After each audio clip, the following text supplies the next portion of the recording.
At my strongest, I deadlifted 320 kilos. I could pull 220 for sets of 8 to 10, and I still wasn't training hard enough.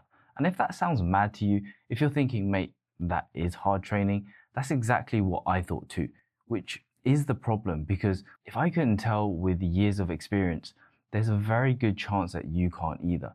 And it's probably the reason that you're not growing. Here's what happens to almost every intermediate lifter. You hit a plateau, and the first thing that you do is blame the program, then the diet, then the exercise selection. You'll rewrite your whole split before you ever ask that one question that actually matters. Am I really training hard enough? And by the end of this video, you'll be able to answer that honestly. And a fair warning, most of you aren't going to like the answer. But once you can see it, you can fix it. And that's usually worth more than any program change that you're ever going to make.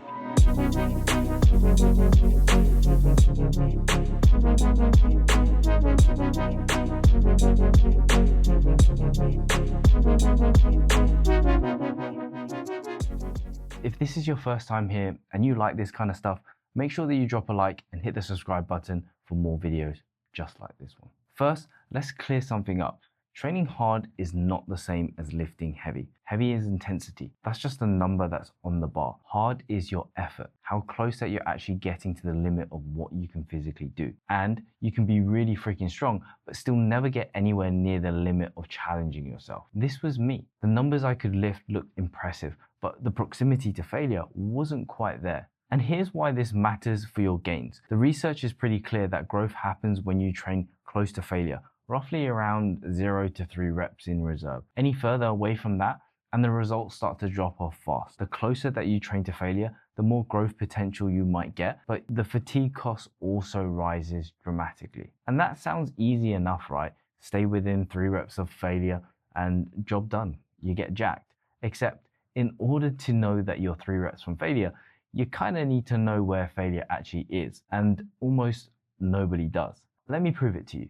Next leg session, film a set of leg extensions, take it to where you think that failure is, that point where it burns, where your face is screwed up, where you kind of look like you're having a seizure, then watch it back. What you'll see is 9 times out of 10 is a set where the last rep moves basically at the same speed as the first one. You don't grind, you don't even slow down for a second, which means that you weren't at failure. You weren't even close. You probably had 4, 5, maybe even 6 more reps in the tank.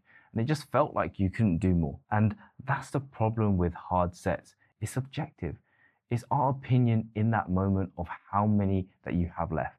And as humans, we mentally give up way before the muscle even gets anywhere near its limit. And here's the bit that's going to sting a little. That research shows that genuinely experienced lifters, people who've actually practiced taking sets to true failure, are pretty accurate at judging this within about, I'd say, a rep. The big errors come from the lifters who haven't. But I've been training for 5 years. I know, so had I. But years in the gym and experience are not the same thing. Experience at judging failure comes from actually going there repeatedly and checking yourself against the footage. Just because you've been going to the gym for 5 years doesn't make you advanced. If you're doing the wrong things, it just makes you an experienced beginner. And that's the trap. You're not choosing to leave 5 reps in the tank. You're aiming for failure every set. You just keep landing miles short of it, and you have no idea why, because you don't film your set, nor have you trained with someone who can assess this for you. Effort is a skill, and you can only get there by training with people who really push you, reviewing your own training footage, or being very honest with yourself. But most people won't be able to do this without the former two. I thought I could until I trained with Milos. He kept making me go when I was convinced that I had nothing left. I was convinced I was done in the set, and I kept being able to do more and more reps, and that was a huge moment in my lifting experience. It made me realize that I've got a lot more in me even when I say that I'm done. Now, here's where people go wrong with this. Some do sense that they're not pushing hard enough, but then they reach for the wrong fix. They try to force progressive overload by adding more weight to the bar. You're still able to then complete the reps, but you've completely changed your form in order for you to do so. So the set feels hard, but the intended muscle isn't getting close enough to failure. It's hard, but just hard in all the wrong places.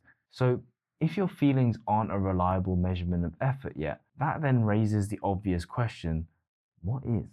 Hard training has a look, and once you know it, you can't really unsee it. There are three key things that I like to check on my own training and on every client video that comes through to me. 1.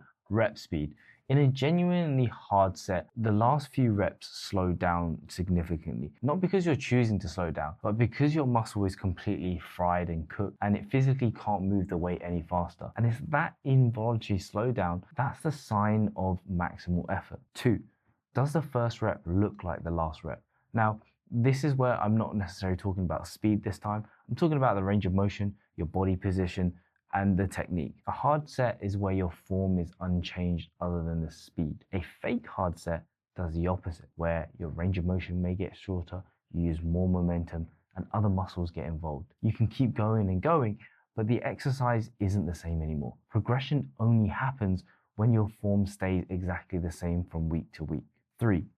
Know where the exercise lets you grind. And this is the annoyance that most people miss. Not every exercise gives you that slow grinding rep at the end because exercises load you differently throughout the range. And this is called the magnitude profile. On a close to perfectly congruent exercise, the resistance will increase where you're the strongest and decrease where you're the weakest in the range of motion. So let's speak in English a little bit.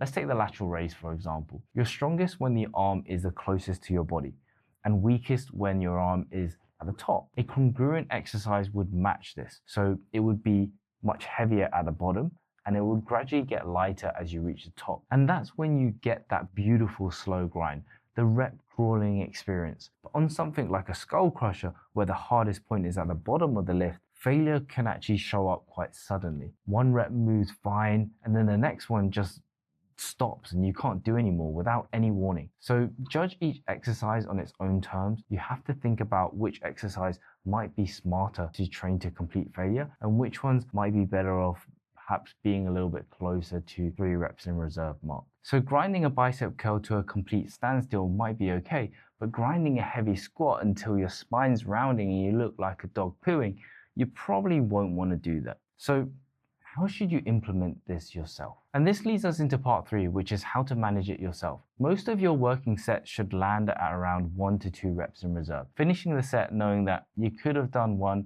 maybe even 2 more with good form.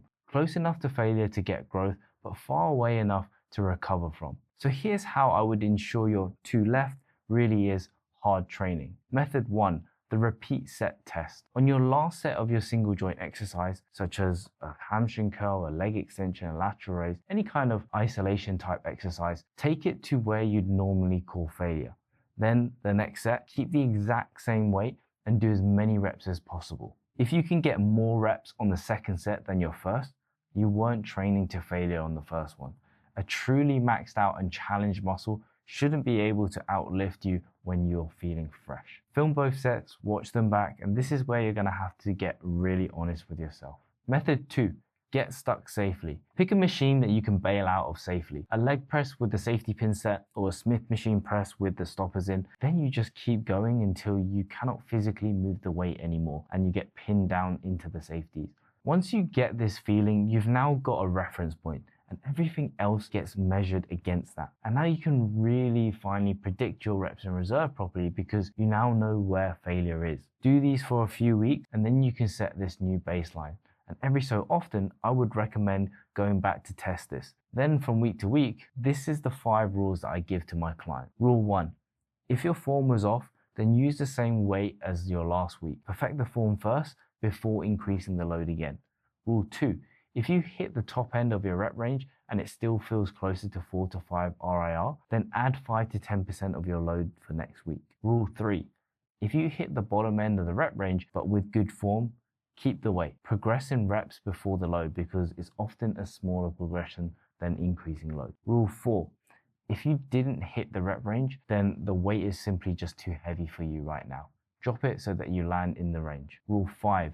If you've managed to progress from the previous week, but only because your form has changed, use the same weight again. Standardize your form before you begin to progress the load once again. Follow these 5 rules and I guarantee that you're going to make progress. Selecting the correct weight for each exercise is a skill. Training to your max capacity and your effort is also a skill. And these need to be practiced and reviewed over time to continue to be reliable. So, To quickly recap, your feelings lie, so make sure that you film your sets. Most lifters who think they're at failure often have a handful of reps left. When you perform hard sets, your form should stay exactly the same whilst your reps slow down. Find your limit through the repeat set method and let the 5 rules decide your weights every single week. And if you're sitting there thinking, hey, this is me, then that's great, because awareness is the first step to behavior change. But training hard on its own will do almost nothing for you. Effort only pays off when it's plugged into a system, the right work in the right phase, in the right order. So go check out the link video where I share my 4-phase system that I use to take every client that turns hard training into a physique that changes. And I'll see you all on the next